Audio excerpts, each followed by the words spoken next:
Le colloque annuel de l'Institut Iliade est, je pense, chaque année un très bel événement. Moi, j'appelle ça un peu, c'est peut-être un peu pompeux, un peu emphatique, un opéra européen, parce que il y a des conférences, mais au-delà des conférences assez exigeantes sur le plan de la réflexion, il y a tout un côté esthétique, à la fois avec le décor que nous installons, avec les vidéos qui sont projetées, avec la présence d'artistes et d'artisans d'art, de libraires dans les grands salons attenants à la salle de réunion. Donc c'est vraiment, un petit peu un opéra européen, intellectuel, esthétique et convivial, parce que c'est aussi une occasion de se retrouver. Cette année, le thème que nous avons choisi, c'est Europe, l'heure des frontières. Europe, l'heure des frontières, parce que je crois que dans la perspective d'ailleurs des élections européennes du mois de mai prochain, la vraie question, c'est moins la question des rapports entre les différents États entre eux, entre les États entre eux et les différentes institutions de l'Union européenne. La vraie question, c'est quelle politique faut-il mener ensemble pour protéger le continent européen, pour protéger la civilisation européenne d'une forme qu'il faut bien appeler d'invasion et de grand remplacement ethnique et de grand Utilisons le terme de submersion qui a obtenu ses lettres de noblesse grâce à Monsieur Colomb, faut le dire. Voilà. Alors, donc la réflexion, elle est autour de la question des frontières.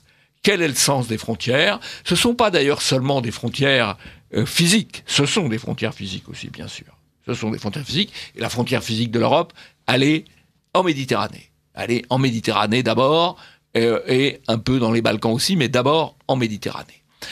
Mais c'est aussi des frontières mentales, parce que la civilisation européenne, les différents aspects de la culture européenne correspondent à un mental particulier qui peut être différent du mental qu'on peut trouver quand on est dans le monde africain ou dans le monde arabo-musulman. Tout à fait respectable par ailleurs. Tout à fait respectable par ailleurs. Nous allons aborder ces différentes questions en les prenant avec des angles historiques, c'est ce que fera Philippe Conrad ou ce que je ferai pour ma part, en évoquant les batailles que les Européens ont livrées ensemble contre les autres, ou les batailles pour lesquelles ils étaient solidaires ensemble contre les autres, donc l'aspect historique. On abordera aussi l'aspect plus politique, avec la conclusion de Benoît Coëtou, le secrétaire général de l'Iliade, et puis la présence d'un intervenant italien, Vincenzo Soffo, qui est le patron d'un des principaux think tanks proches de la Ligue du Nord. Nous aurons aussi des aspects philosophiques avec Jean-François Gauthier sur qu'est-ce que ça veut dire la frontière. Nous aborderons aussi la question de l'illibéralisme avec une intervention d'Alain de Benoît. Donc vous voyez, il y a toute une palette d'événements. Il y aura aussi des vidéos, c'est tout à fait important, des vidéos qui montreront précisément comment la culture européenne s'est étendue sur tout le territoire européen à différentes périodes européennes.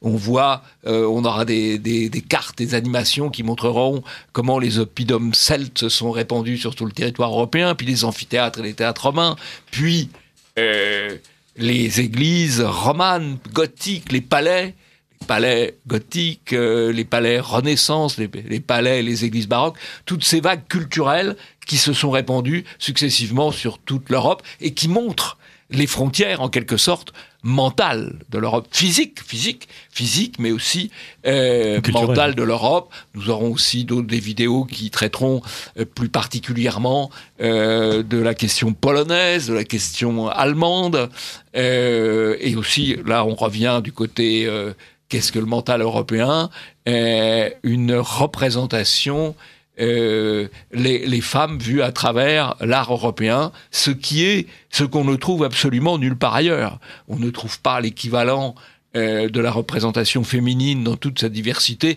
évidemment pas dans le monde islamique qui ne représente rien, mais même dans les civilisations japonaises ou chinoises qui ont un certain intérêt bien sûr, mais on ne trouve pas du tout la même diversité, la même richesse d'expression. Donc voilà. Donc on va montrer les frontières mentales de l'Europe et montrer qu'il faut aussi des frontières physiques. Les deux vont naturellement de pair. Les deux vont évidemment de pair. Et je crois que c'est le thème, pour moi, le vrai thème des élections européennes. C'est pas le touche-pipi souverainiste, c'est la question des frontières extérieures. Donc, je peux dire juste une chose sur Pierre-Antoine Plaquevent. Sur cette question des frontières, c'est intéressant de noter que l'Open Society Foundations investit plus d'argent que le budget annuel de Frontex. Oui, donc, partant de là, on est très mal parti. On est protégé par pas grand-chose. 500 millions de dollars pour l'Open Society. Voilà, 600 millions contre 300 millions seulement pour Frontex. Voilà, ça, c'est absolument extraordinaire. J'espère qu'il y a des gens qui nous écoutent, qui peuvent retweeter ça, parce que c'est une information absolument capitale, quoi. Et ils financent Borderless, d'ailleurs. C'est ça. Ils financent tout ce qui est, en fait, depuis on va dire, le haut niveau, l'influence auprès de l'Union européenne, jusqu'au niveau local, avec les No Borders, au travers de ça. Nous, c'est plutôt Border mort. Mais ce qui est intéressant, c'est que sur cette notion de frontière, en fait, l'idéologie de la société ouverte, c'est d'attaquer les frontières à tous les niveaux, y compris les frontières anthropologiques, avec les théories du genre. Tout doit être flou, et c'est une sorte d'hubris qui corrode tout, en fait. Donc pas juste la frontière physique, mais aussi les frontières anthropologiques et spirituelles que vous évoquiez, quoi. Bien, Jean-Yves Le Galleux, vous rappelez exactement les dates et les lieux et la manière de s'inscrire. Le 6 avril, le samedi 6 avril, de 10h à 19h. Et on peut s'inscrire sur le site de l'Iliade. Il y a une billetterie en ligne. C'est vraiment ce que je recommande.